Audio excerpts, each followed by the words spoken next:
The preliminary report into the tragedy involving Flight 5342 is only the beginning of the investigation. It could take years for a final report to be released. That report would list the cause of the crash and issue more recommendations to prevent similar accidents in the future.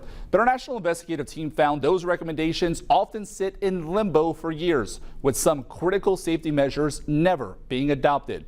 Since the year 2000, the agency has issued nearly 1,400 directives specifically to the FAA, but more than 350 have been closed without the requested remedies. Another nearly 200 recommendations are still open. Now, the NTSB can make any recommendation they see fit, but there are factors that limit the FAA's ability to act. The biggest factor is the cost. A former NTSB board member tells us it weighs heavily on the minds of board members to balance the cost of what they recommend and how timely it could be implemented by the FAA.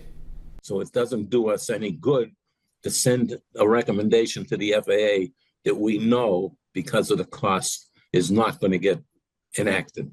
Yeah. So if we want to make an impact on safety, we need to scale that back and give them a recommendation that they can accomplish.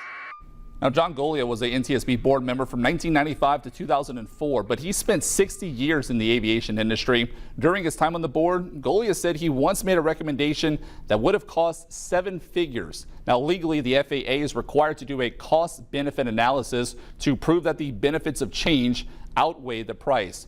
Now, he believes many recommendations will come from this tragedy, and he hopes to see the FAA approve them all. But it could take years for that to happen. And while Golia is no longer a board member, he said one suggestion he'd make to the FAA would be for daylight-only operations for one of the runways at Reagan Airport.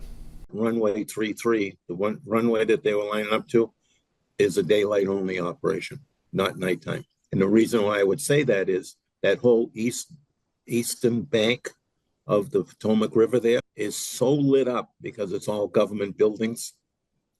It is like daylight over there. It ruins your night vision.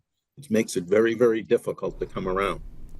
Now, the NTSB said in their report that 2/3 of the incidents at Reagan Airport where a helicopter was too close and triggering a traffic collision avoidance system advisory were reported at night. And the NTSB has already laid out their next steps in the investigation. Now, Kansas lawmakers are making sure all policies are thoroughly examined to prevent future tragedies. Later this month, Senator Jeremy Moran will be holding a hearing to go over that preliminary finding. That hearing will take place on March 27th at 10 a.m. Senator Moran and a subcommittee will work to determine policy changes and how to make the airspace around Reagan Airport less congested. So by then, perhaps there will be more information. And in fact, the NTSB indicates in this preliminary report that they intend to do simulation and other tests to get additional information. The takeaway at the moment is the helicopters, when planes are landing or taking off, should not be in the path that they were in that night. And it was permissible for them to be there, but it shouldn't have been. And legal action is also being taken by the families of the victims. Clifford Law Office, that's in Chicago, last month filed a pre-case claim against the FAA and the U.S. Army for $250 million. It's also sent letters to American Airlines, regional carrier PSA, and others to preserve evidence in the mid-air crash.